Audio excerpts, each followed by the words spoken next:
이건 정말 충격적입니다.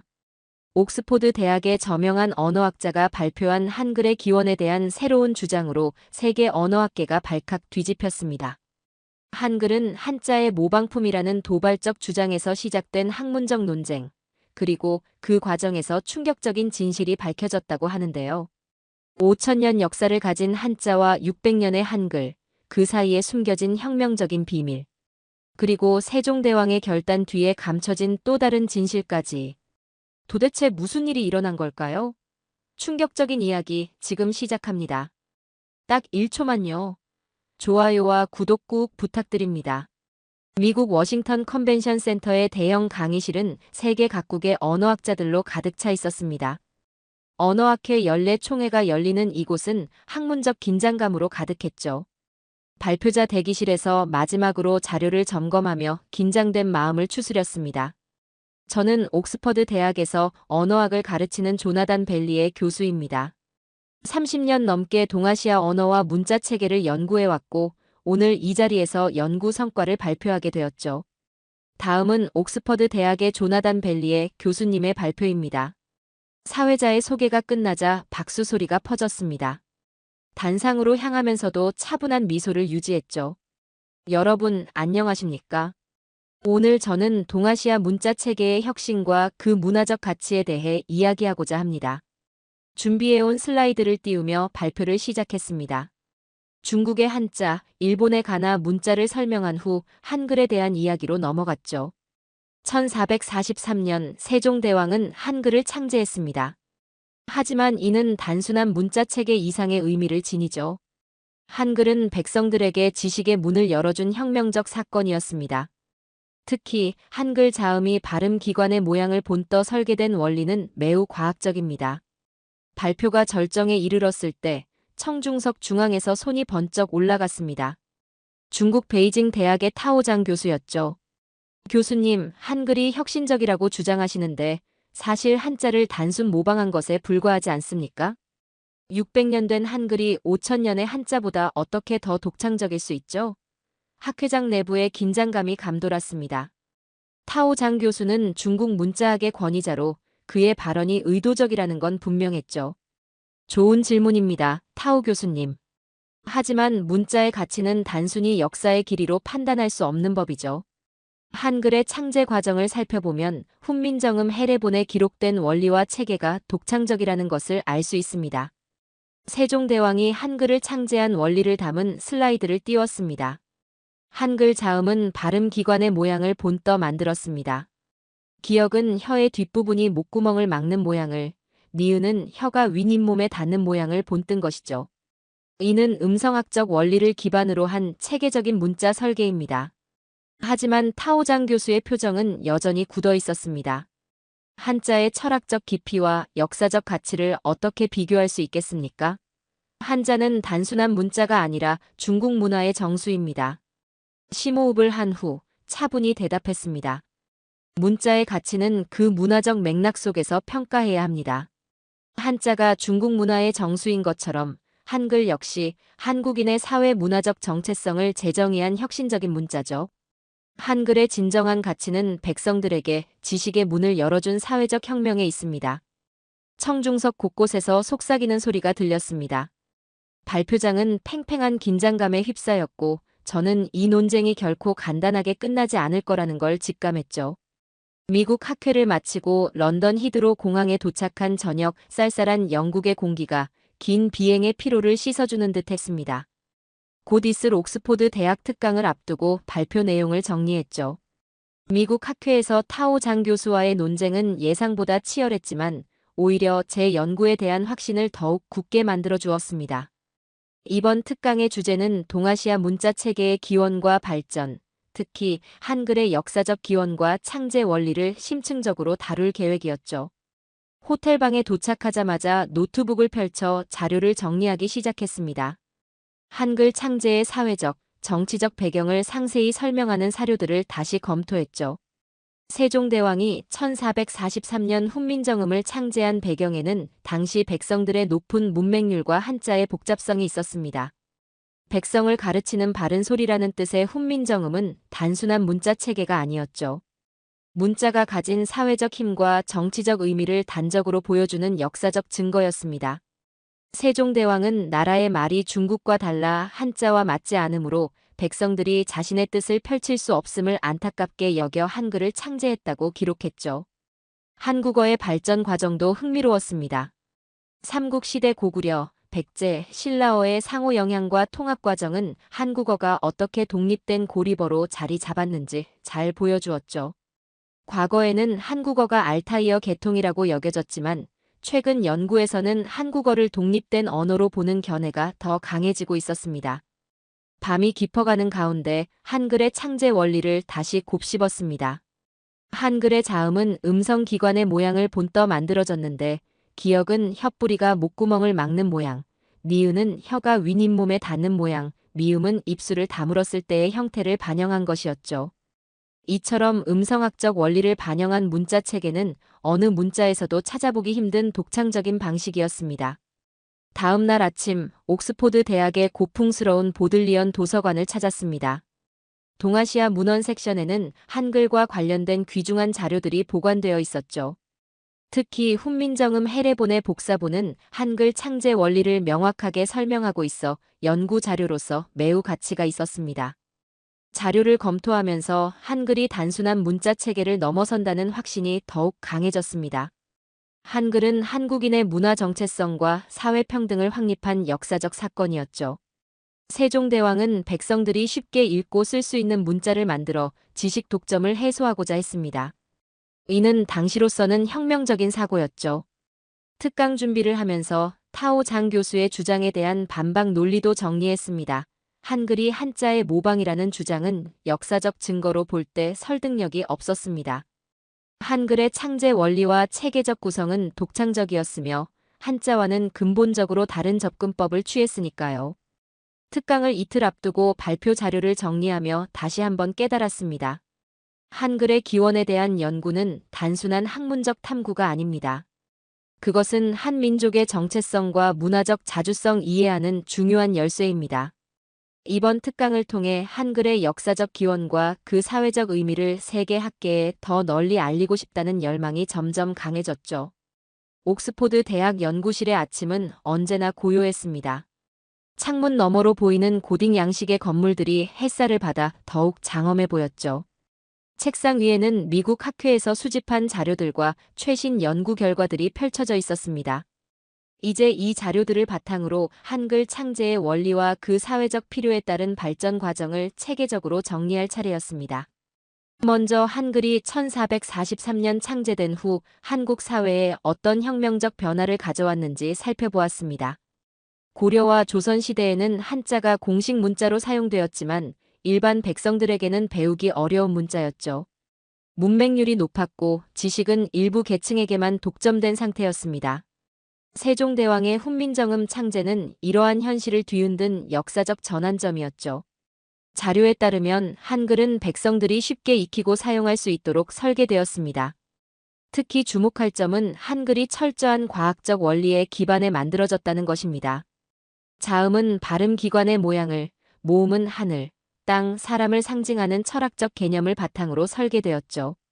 미국 학회에서 수집한 통계를 살펴보니 한글의 효율성은 수치로도 명확히 증명되었습니다. 한글은 24개의 기본 글자로 이루어져 있지만 이를 조합하면 1172개의 음절을 표현할 수 있습니다. 그러나 실제 사용되는 음절은 약 2261자로 한자의 수천 개 문자에 비하면 훨씬 효율적인 체계였죠. 다음으로 한국어가 독립된 고리버로 자리 잡게 된 과정을 연구했습니다. 과거에는 한국어가 알타이어 계열에 속한다는 이론이 우세했지만 최근 연구에서는 한국어의 독자적 발전 과정을 강조하는 경향이 강해졌습니다.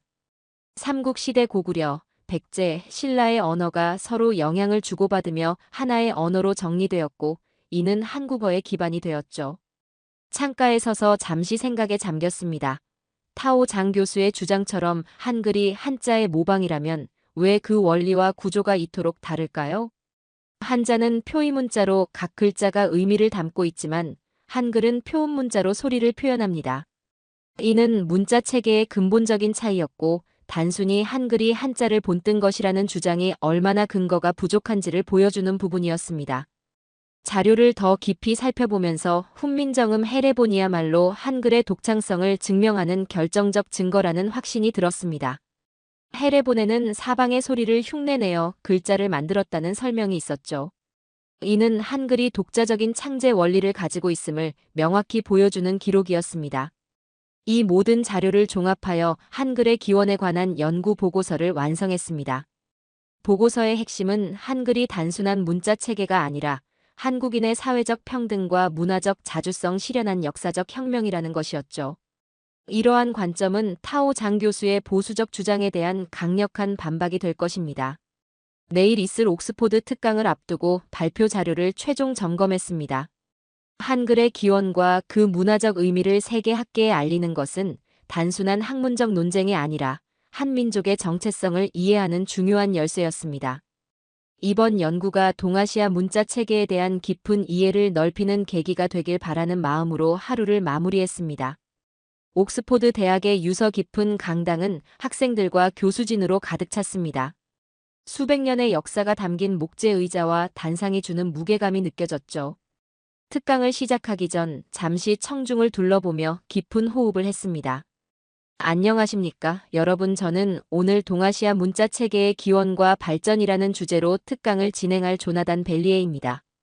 특히 한글의 창제 원리와 그 역사적 의미를 심도 있게 다루고자 합니다. 첫 슬라이드에는 1443년 세종대왕의 초상화와 훈민정음 해례본의 이미지가 배치되어 있었습니다. 한글은 1443년 세종대왕에 의해 창제되었습니다.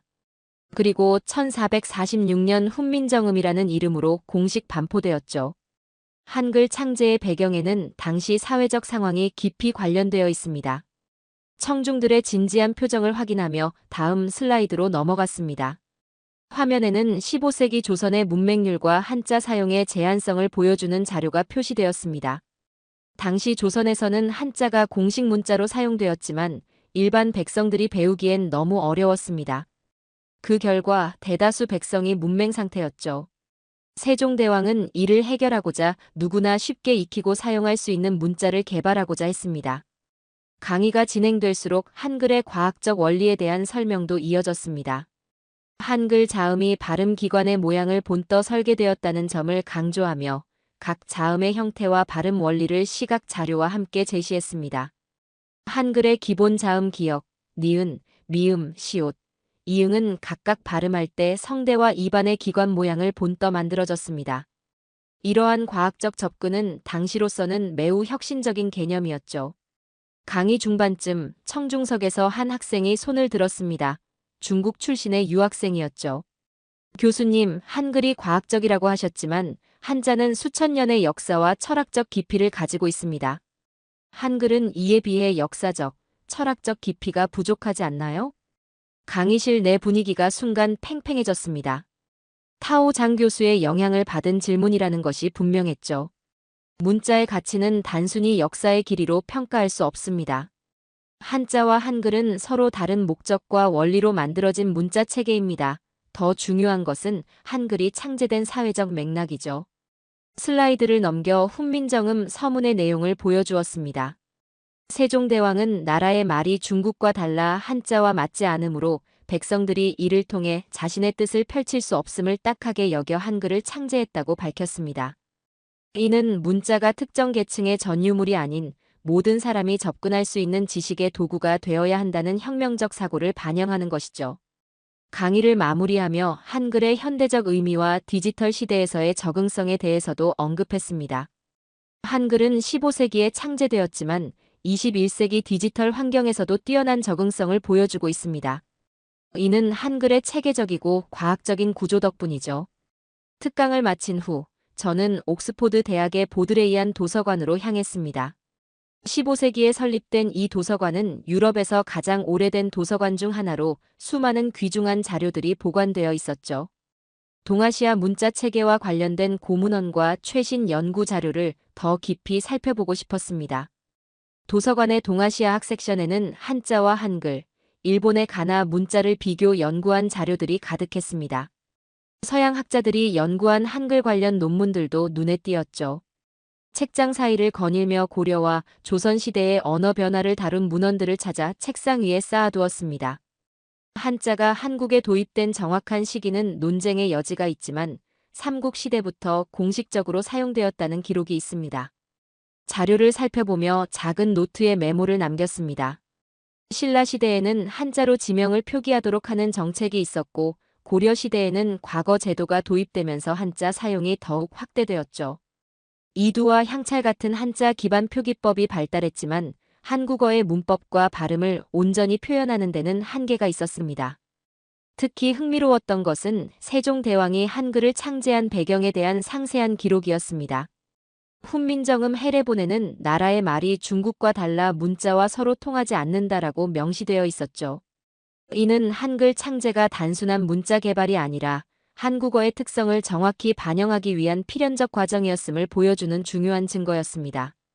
고문원을 통해 한글 창제 당시의 사회적 상황도 더 구체적으로 파악할 수 있었습니다. 양반과 평민 사이의 문자 사용 격차는 지식과 권력의 불균형을 초래했고 세종대왕은 이러한 불평등을 해소하고자 했죠. 단순한 실용적 목적을 넘어 문자를 통한 사회적 평등을 실현하려는 이상이 담겨 있었습니다. 현대 한글 학자들의 연구 자료를 검토하며 한글의 음절 체계와 효율성에 대해서도 깊이 이해할 수 있었습니다. 한글은 표준적으로 약 2261개의 음절을 사용하지만 이론적으로는 1172개의 조합이 가능하죠. 배우기 쉬운 체계이지만 th, f처럼 일부 외국어 발음을 표현하는데 한계가 있다는 점도 확인했습니다. 도서관 창가에 앉아 수집한 자료들을 정리하며 깊은 생각에 잠겼습니다. 한글에 대한 연구가 단순한 문자학적 호기심에서 비롯된 것이 아니라 한민족의 정체성과 문화적 자주성 이해하는 열쇠라는 확신이 들었죠. 한글은 단순한 기호 이상의 의미를 지닙니다. 한국어의 최적화된 혁신적 표기 체계이자 한민족의 정체성과 자주성 확립한 역사적 혁명이었습니다. 노트에 이 문장을 적으며 타오 장 교수와의 논쟁이 단순한 우열 비교가 아니라는 사실을 다시금 되새겼습니다. 각 문자 체계가 지닌 고유한 가치와 역사적 맥락을 이해하는 것이 더 중요했죠. 한글의 기원을 탐구하는 것은 동아시아 문화의 다양성을 존중하고 각 민족이 걸어온 발전 과정을 이해하는 첫걸음이 될 것입니다. 도서관을 나서며 이번 연구가 단순한 학문적 논쟁을 넘어 서로 다른 문화 간의 이해와 존중을 증진하는 계기가 되기를 바랐습니다. 특강과 도서관 연구를 마친 날 저녁 옥스포드 캠퍼스 내 작은 카페에서 뜻밖의 만남이 있었습니다. 특강을 들었던 대학원생들이 저를 찾아왔죠. 그 중에는 중동 출신의 언어학자 엘렌 카림과 미국에서 온 다니엘 쉴즈도 있었습니다. 한글과 한자의 기원 및 발전에 대해 더 깊이 논의하고 싶다며 대화를 청했습니다. 벨리에 교수님, 특강 정말 인상적이었습니다. 저는 아랍어와 페르시아어를 연구하고 있는데 한글의 창제 원리가 언어 철학적으로도 흥미롭다고 느껴졌어요. 엘렌의 열정적인 말에 미소를 지으며 고개를 끄덕였습니다. 다니엘도 자신의 생각을 덧붙였죠. 저는 특히 세종대왕이 한글을 창제한 사회적 배경이 궁금합니다. 문자가 단순한 의사소통 도구를 넘어 사회적 평등을 실현하는 수단이 될 수 있다는 점이 놀라웠어요. 따뜻한 차를 마시며 대화는 자연스럽게 한국어의 기원과 발전 과정으로 이어졌습니다. 삼국시대 고구려, 백제, 신라의 언어적 특성과 그 융합 과정, 한자의 영향 등 다양한 주제를 두고 열띤 토론이 오갔죠. 고구려어는 북방 민족의 영향을 받아 중국과 일본어와도 일부 유사성을 보입니다. 특히 숫자 표현에서 일본어와 흡사한 부분이 발견되죠. 반면 백제어와 신라어는 한원 계통에서 유래했다고 보는 견해가 많습니다. 학생들의 진지한 질문에 답하며 신라의 통일 이후 한국어가 어떻게 하나의 체계로 정리되었는지 설명했습니다. 고려시대를 거치며 신라어와 고구려어가 혼합된 언어체계가 형성되었다는 점도 덧붙였죠. 엘렌은 특히 한글의 독창성에 주목했습니다. 그녀는 아랍 문자의 역사적 발전 과정과 한글을 비교하며 질문했습니다. 아랍 문자도 역사적으로 변화해왔지만 처음부터 과학적 원리에 기반해 창제된 것은 아니었어요. 한글처럼 특정 시점에 체계적으로 설계된 문자 체계는 세계 문자 역사에서도 매우 독특한 사례 아닌가요? 그 질문에 고개를 끄덕이며 대답했습니다. 맞습니다. 대부분의 문자 체계는 오랜 시간에 걸쳐 자연스럽게 발전했죠. 하지만 한글은 특정 시점에 과학적 원리와 철학적 사고를 바탕으로 의도적으로 창제된 문자입니다. 이것이 한글이 지닌 가장 독특한 특성 중 하나입니다. 다니엘은 문화적 관점에서 접근했습니다. 그는 문자가 단순히 언어를 표기하는 도구를 넘어 한 민족의 정체성과 문화를 형성하는 데 어떤 역할을 하는지에 대해 질문했습니다. 한글 창제가 한국인의 정체성 형성에 어떤 영향을 미쳤다고 생각하시나요? 잠시 생각에 잠긴 후 대답했습니다. 한글은 단순한 문자 체계를 넘어선 존재죠. 한글 창제는 한국인들에게 문화적 자부심과 독자적 정체성을 부여했습니다.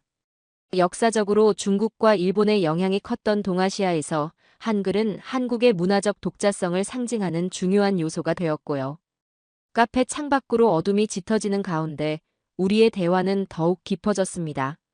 다양한 국적과 배경을 가진 학생들과의 이 자리에서 문자와 언어가 단순한 의사소통 도구를 넘어 문화와 정체성, 그리고 역사적 맥락 속에서 이해되어야 한다는 공감대가 형성되었죠.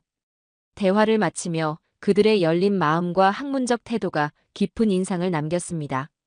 이런 젊은 학자들과의 교류야말로 학문의 경계를 넘어 서로의 문화를 이해하고 존중하는 가장 좋은 방법이라는 생각이 들었습니다. 옥스포드에서의 마지막 날, 대학 내 국제학술교류센터에서 특별한 모임이 열렸습니다.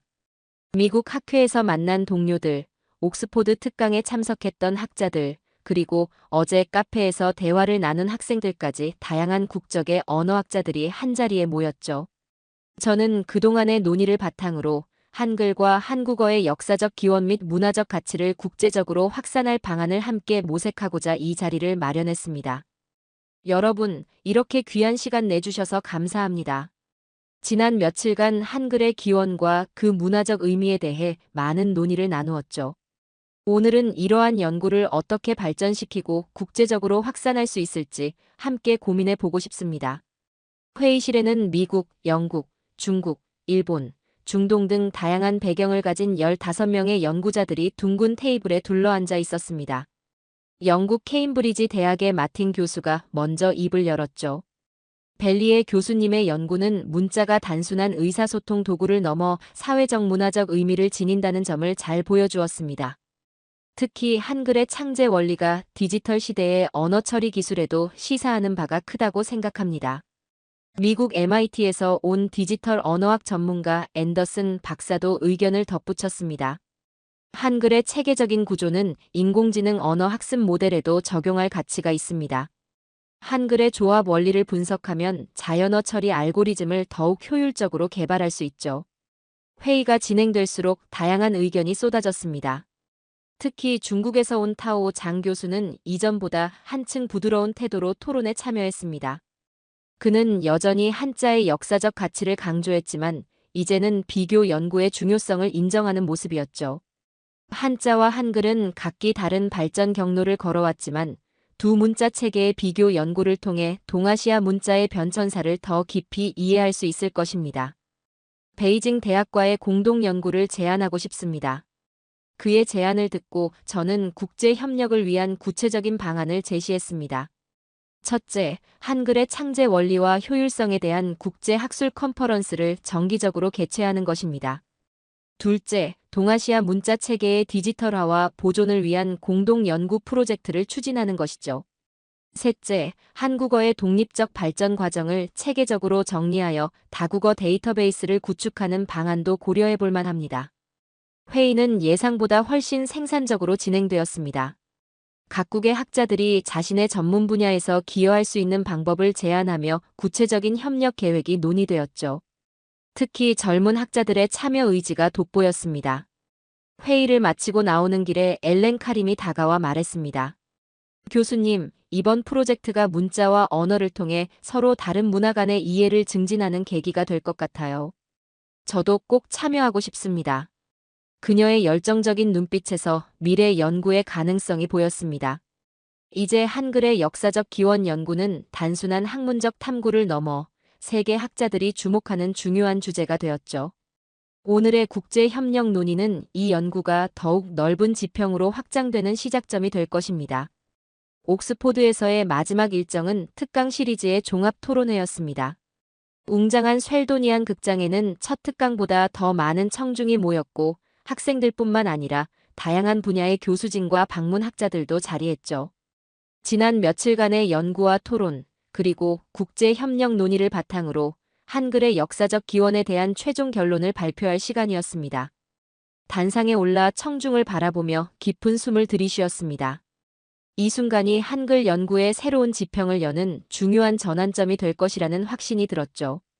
여러분, 지난 며칠간 우리는 동아시아 문자 체계, 특히 한글의 기원과 문화적 의미에 대해 깊이 탐구해왔습니다. 오늘은 그 여정의 결론을 함께 나누고자 합니다. 첫 슬라이드에는 한글 기원의 재해석이라는 제목이 적혀 있었습니다.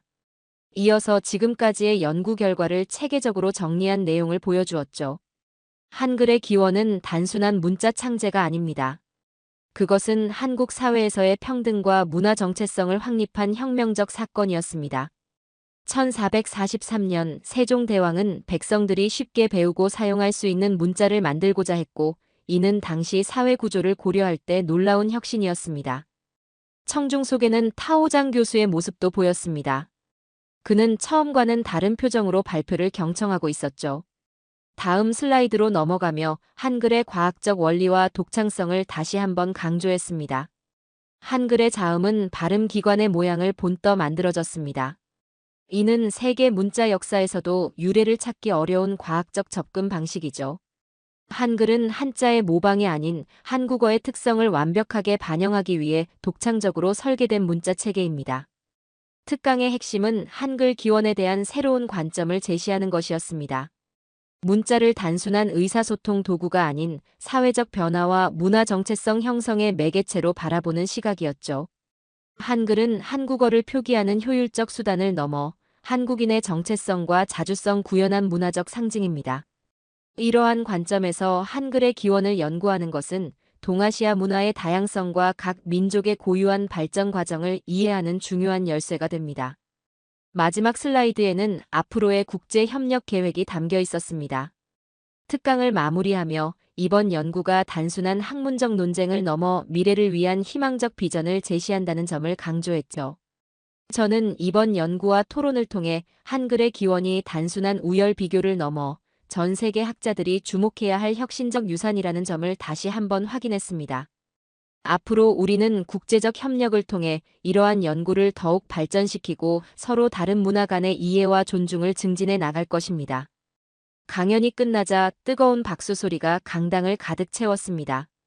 질의응답 시간에는 다양한 질문과 의견이 오갔고 마지막으로 타오 장 교수가 발언권을 얻었죠. 벨리에 교수님, 처음에는 한글과 한자의 우열을 논하려 했던 제 태도가 잘못되었음을 인정합니다. 이제는 서로 다른 문화적 맥락 속에서 각 문자 체계의 고유한 가치를 존중하는 접근이 필요하다는 점에 동의합니다. 앞으로의 공동 연구에 기대가 큽니다. 그의 말에 청중 사이에서 잔잔한 박수가 흘러나왔습니다. 학문적 논쟁을 넘어 진정한 문화 간 이해와 협력의 가능성을 확인할 수 있는 순간이었죠. 저의 연구 여정은 여기서 끝나는 것이 아니라 오히려 새로운 시작을 알리는 신호탄이었습니다. 자, 오늘의 이야기는 여기까지입니다. 오늘 우리는 한글의 역사적 기원이 단순한 문자 창제를 넘어선 혁명적 사건이었음을 살펴보았습니다. 세종대왕의 한글 창제는 백성들에게 지식의 문을 열어준 사회적 혁명이자 한국인의 문화적 정체성을 확립한 위대한 창조물이었습니다. 문자의 가치는 역사의 길이나 단순한 우열 비교로 판단할 수 없으며 각 문화의 고유한 맥락 속에서 이해되어야 한다는 점도 함께 깨달았습니다. 앞으로도 전 세계 곳곳에서 펼쳐질 한글과 한국 문화의 가치를 기대해 주세요. 오늘도 끝까지 함께 해주셔서 감사합니다. 재미있게 보셨다면 구독과 좋아요로 응원해 주세요.